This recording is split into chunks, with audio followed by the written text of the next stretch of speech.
जय श्री राम दोस्तों, मैं केशवर पाल आज फिर एक नई वीडियो के साथ मैं आपके सेवा में हाजिर हुआ हूँ। जैसा कि आज हमारे वीडियो का टाइटल है पंडित की परिभाषा रामपाल जी की कलम से। तो इस वीडियो में आपको ज्ञान भी मिलेगा और मस्ती मस्ती के चुटकुले भी मिलेंगे जो आपको हंसने पर मजबूर कर देंगे। ज्ञान के द्वारा आप भावुक हो जाएंगे, पंडित की असली परिभाषा को समझ जाएंगे और जो मस्ती यानी जो कॉमेडी इसमें आपको सुनने को मिलेगी उससे आप हंसते हंसते भाव विभोर हो जाएंगे और सोचने में मजबूर हो जाएंगे कि आखिर रामपाल जी लिखते क्या हैं और कहते क्या हैं। ठीक है, तो वीडियो बहुत छोटा ही है, पूरा देखिएगा और हम आपसे प्रार्थना करेंगे कि वीडियो अच्छी लगे तो लाइक करें, कमेंट करें। अगर चैनल पर नए हैं तो सब्सक्राइब करें और वीडियो को ज़्यादा से ज़्यादा शेयर करें ताकि लोग ज़्यादा से ज़्यादा इस वीडियो का लाभ उठा सकें। ठीक है, तो आइए फटाफट वीडियो को शुरू करते हैं और आपको दिखाते हैं। यह रामपाल जी की पुस्तक है जीने की राह। जगतगुरु तत्वदर्शी संत रामपाल जी महाराज। जीव हमारी जाति है, मानो धर्म हमारा, हिंदू मुस्लिम सिख ईसाई धर्म नहीं कोई न्यारा। इसमें यह एक विषय लिए हुए हैं यहाँ पे, पंडित की परिभाषा। यह पृष्ठ संख्या 120 पे। यह पृष्ठ संख्या 120, पंडित की परिभाषा। महाराज जी लिखते हुए बोल रहे हैं यहाँ पे, पंडित कहते हैं विद्वान को। पंडित किसे कहते हैं? विद्वान को। अच्छी बात है। मेरे पूज्य गुरुजी ब्राह्मण जाति में, गांव बड़ा पैतावास, तहसील चरखी दादरी, जिला भिवानी, वर्तमान जिला चरखी दादरी, हरियाणा में जन्मे थे। वे अपने आप को कभी पंडित नहीं कहते थे। यानी इनके कहने का अर्थ है कि जो इनके गुरुदेव थे रामानंद जी महाराज, वो ब्राह्मण जाति में पैदा होकर भी अपने आप को पंडित नहीं कहते थे। ठीक है, यानी ये निर्णय दे रहे हैं कि ब्राह्मण जाति में पैदा होने वाला पंडित नहीं हो सकता। अब आगे बता रहे हैं कि मेरे दादा गुरुजी, मेरे गुरुजी के गुरुजी गांव छावला दिल्ली में नजफगढ़ के पास के जाट थे। वे छोटी आयु में ही संत गंगेश्वरानंद जी के सत्संग से प्रभावित होकर उनके साथ हरिद्वार चले गए थे। संत गंगेश्वरानंद जी ने उनको काशी विद्यापीठ में पढ़ने के लिए छोड़ा। वे तीक्ष्ण बुद्धि के धनी थे। 4 विषयों में आचार्य की डिग्री प्राप्त की, जिस कारण से जाट होते हुए भी पंडित चिदानंद जी के नाम से पुकारे जाते थे।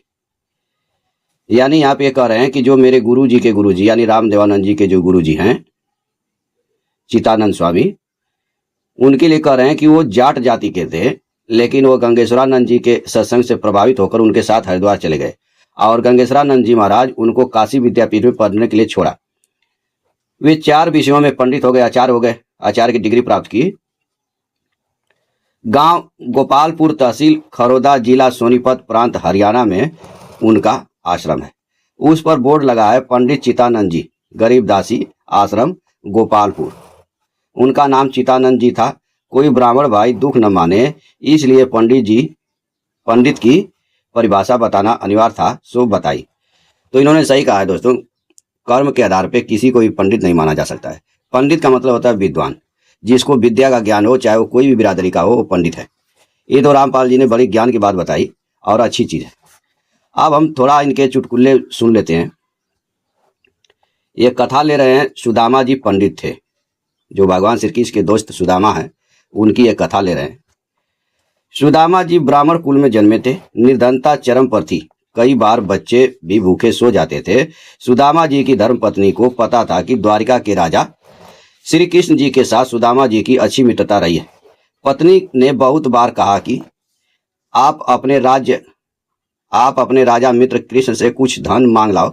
सुदामा जी कहते थे कि पंडित का काम मांगना नहीं होता, परमात्मा के विधान को समझकर उसके अनुकूल जीवन यापन करना होता है। ये कुछ वाणियां दे रहे हैं। गरीबदास जी ने भी कहा है कि गरीब नट पेरणा कांजर सांसी, मांगत है भटियारे, जिनकी भक्ति में लव लागी वो मोती देत उधारे। यानी जिस परमात्मा की भक्ति में लव यानी ध्यान लग जाती है, वो मोती यानी धन उधारे दे देता है, कोई मोल नहीं लेता। ठीक है, और मांगने वाला कौन होता है? नट होता है। आगे कह रहे हैं कि गरीब जो मांगे सो भरुआ कहिए, दर दर फिरे अज्ञानी, जोगी जोग संपूर्ण जाका मांग न पीवे पानी।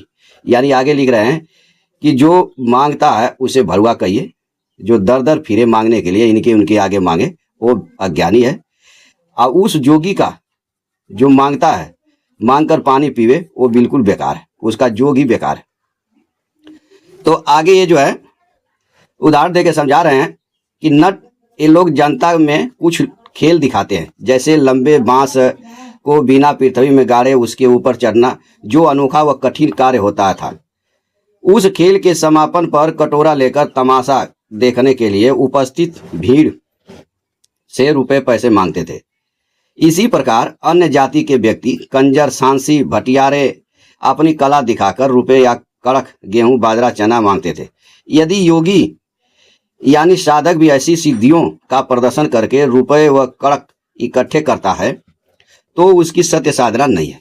यदि सत्य साधना होता तो शिष्य को आशीर्वाद रूपी मोती देकर धनी बनाता, जो साधक के भाग्य से अलग अपनी ओर से उधार रूप में होता है। यदि संत दर दर पर जाकर मांगता फिरता है तो वह अज्ञानी है, उसके पास शास्त्र अनुसार साधना नहीं है, वह संत नहीं भड़वा है। भड़वा का अर्थ यहाँ पर बेशर्म है। जोगी यानी साधक की भक्ति संपूर्ण उसकी मानी जाती है जो किसी से कुछ नहीं मांगे। उसके उदाहरण में कहा है कि वह साधक और वस्तु जो छोड़ो पानी भी मांगकर नहीं पीता। परंतु पत्नी के बार बार आग्रह करने पर विप्र सुदामा जी अपने मित्र श्री कृष्ण जी के पास चले गए। श्री कृष्ण जी ने उनका विशेष सत्कार किया। मुट्ठी भर चावल साथ लेकर गए थे, जो श्री कृष्ण जी ने चाव के साथ खाए।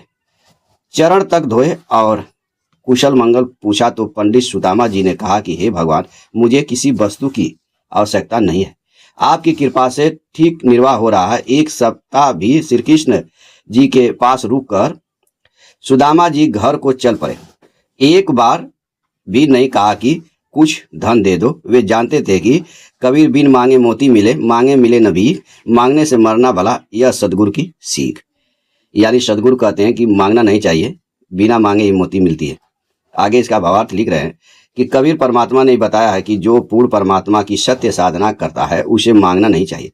मांगने से परमात्मा रुष्ट हो जाता है, उसको भिक्षा भी नहीं मिलती है। वह साधक परमात्मा पर विश्वास रख कर नहीं मांगेगा तो परमात्मा उसकी इच्छा पूरी करेगा, यानी मोती जैसी बहुमूल्य वस्तु भी दे देगा।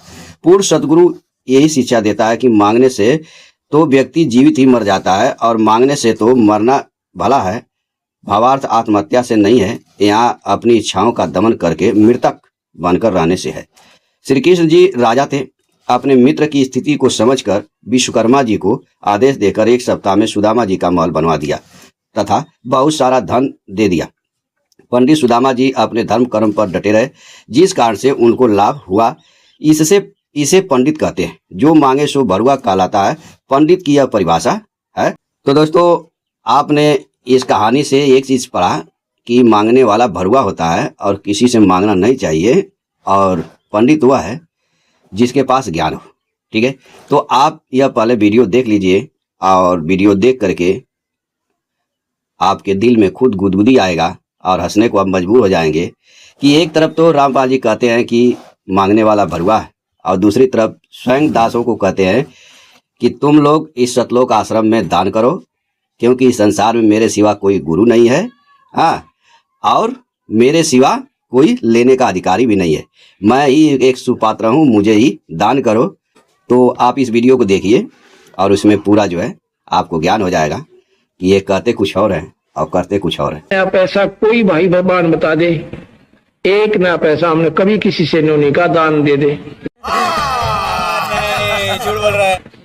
जो मांगे सो बढ़वा कहिए, दर दर फिर अज्ञानी, पर जोगी जोग संपूर्ण जिसका तो मांगना पीवा पानी। नट पेरना कांदर सांसी मांग्या करें बठियारे, अर्जुन की तारी लगी तत्ववती दवधरी। इस पृथ्वी पर कोई गुरु नहीं, इस सतलोकासन वाला के अतिरिक्त। तो ये स्थान है, ये दास है वो सुपात्र, और डट के दान करो और फिर देखना। इस पृथ्वी पर पूरे 21 ब्रह्मांड में कोई गुरु नहीं है वो रामपाल जी को छुड़ा करके, और कोई सुपात्र नहीं है जिसको दान दिया जाए रामपाल जी को छुड़ा करके। इसलिए खूब डट करके रामपाल जी को दान दो, क्योंकि यही गुरु है और यही सुपात्र है। तो दोस्तों, अब हम आपसे पूछ रहे हैं कि इन्होंने जो पहली बात बोली कि जो दान मांगता है वो भरुआ है, तो अब रामपाल जी को क्या कहना चाहिए? आप स्वयं विचार करिए। ये तो धोती खोल रहा है।